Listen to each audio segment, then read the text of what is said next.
नमस्कार मंडळी. तर दीप अमावस्येसाठी दिवे कसे बनवायचे म्हणजे त्याला कसा शेप द्यायचा यासाठी मी हा व्हिडिओ बनवलेला आहे. दीप अमावस्या म्हणजेच आषाढ महिन्याचा शेवटचा दिवस आणि श्रावण महिन्याचं स्वागत करण्यासाठी ह्या दिव्यांनी आपण स्वागत करतो अशा प्रकारची काही संकल्पना आहे. तर ते दिवे कसे बनवायचे, ते पीठ कसं मळायचं, त्याच्यात काय इन्ग्रेडियंट्स टाकायचे त्याचा फुल डिटेल व्हिडिओ मी ऑलरेडी बनवलेला आहे. मी लिंक दिलेली आहे डिस्क्रिप्शन बॉक्समध्ये, त्या लिंकवरती जाऊन क्लिक करून तो व्हिडिओ नक्की बघा. ह्या व्हिडिओमध्ये मी तुम्हाला दिव्यांना शेप कसा द्यायचा ह्यासाठी मी एक नॉर्मल कणिक मळून त्याचे तुम्हाला व्हिडिओ दाखवते. पण ते जे कणिक आहे ते एक वेगळ्या पद्धतीने मळतात, त्याच्यात वेगळे इन्ग्रेडियंट टाकतात, त्यामुळे ते तुम्ही नक्की जाऊन बघा आणि व्हिडिओ स्किप करू नका. तर तो स्टार्ट टू एंड नक्की बघा. तर बघू शकता आपण दिवे कसे शेप करतोय. तर साधं बुच्चं घेतलं आहे आपण आणि ते काय केलं आहे, एक गोळा घेतला आहे पूर्ण, त्याला क्रॅक नाही आहे, त्याला ऑइल लावलं आहे आणि एक छोटंसं बुच्चाचं यूज केलं आहे आपण. ते असं हलवार हाताने प्रेस करायचं आहे आणि पहिला दिवा आपण तसा बनवून घेतलेला आहे. दुसरा दिवा पण आपण तसाच केलेला आहे, तुम्ही बघू शकता.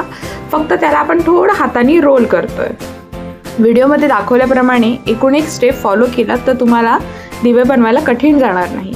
त्याच्यानंतर परत त्याच्यात आपण बुच्चं ठेवायचं आहे आणि त्या शेपने आपण फक्त 4 वाटी लावण्यासाठी तोंड करायचे. तुम्ही बघू शकता, जर तुम्ही बुच्चं आतमध्ये ठेवलं तर ते एकदम परफेक्ट शेप येतो, त्यासाठी तुम्ही तसं करा. तर हा आपला झालेला आहे दुसरा दिवा. पहिला दिवा एकदम सिंपल आहे, दुसरा दिवा ही बनवायला खूप सोपा आहे बुच्चाच्या मदतीने. तर हलवारपणे ते बुच्चं काढायचं आणि आपला हा दिवा दुसरा दिवा तयार आहे. तर आपण आता बनवूया तिसरा दिवा.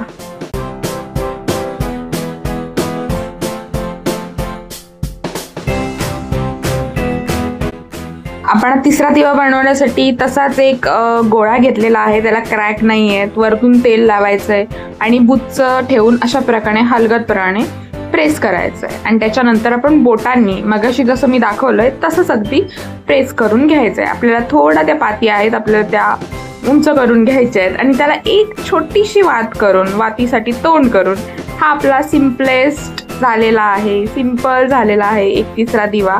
ह्याच्यात काहीही करायला अवघड नाहीये. आता आपण करूया चौथा दिवा. चौथ्या दिव्यासाठी सेम गोळा घेतलेला आहे, त्याच्यानंतर थोडं प्रेस करून आपण त्याला बुच्चं वापरून प्रेस करून घ्यायचं आहे अगदी हलवार हाताने. आता आपण हे असं राऊंड फिरवून त्याला आपण खाली न्यायचं आहे, एकदम दाबायचं नाहीये, कारण आपल्याला ह्याला एक थोडा वेगळा शेप द्यायचा आहे त्याच्यासाठी.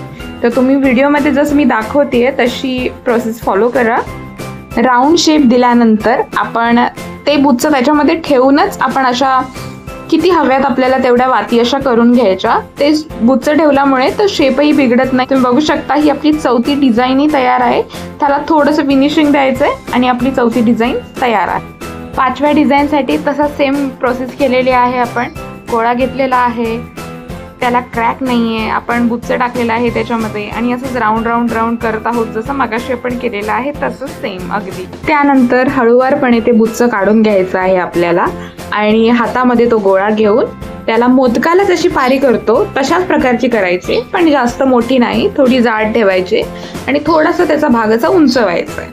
तुम्ही बघू शकता व्हिडिओमध्ये दाखवल्याप्रमाणे तसं करून घ्या आणि त्याच्यानंतर ना आपण त्याच्या 4ही साईडला ट्विस्ट करून घ्यायचंय जसं मी तुम्हाला व्हिडिओमध्ये दाखवलंय तसं. तुम्ही बघू शकता हा तर एकदम सोपा आहे, फक्त ट्विस्ट करायचं आहे. तुम्हाला जेवढं मोठा दिवा बनवायचा आहे तेवढे ट्विस्ट केले तरी चालतील. मी 4 ट्विस्ट केलेले आहेत आणि अशा प्रकारे आपल्या दिवाची ही डिझाईन तयार झालेली आहे. अगदी एक बुच्चं वापरून आपण एकदम परफेक्ट दिवे बनवलेले आहेत, वेगवेगळ्या डिझाईनचे बनवलेले आहेत आणि ह्या दिव्यांचा फुल जो व्हिडिओ आहे म्हणजे मेन डिटेल व्हिडिओ आहे त्याची लिंक मी डिस्क्रिप्शन बॉक्समध्ये दिलेली आहे, तुम्ही नक्की जाऊन चेक करा. आणि ह्या डिझाईन आले अजून नवीन आहेत तर तुम्ही ह्या डिझाईनसुद्धा वापरू शकता आणि त्या पहिल्यावाल्या डिझाईनसुद्धा वापरू शकता. तर तुम्ही नक्की करून पहा या दीप अमावस्येला. खूप सोप्या आहेत डिझाईन्स या. थँक्यू. Follow for more.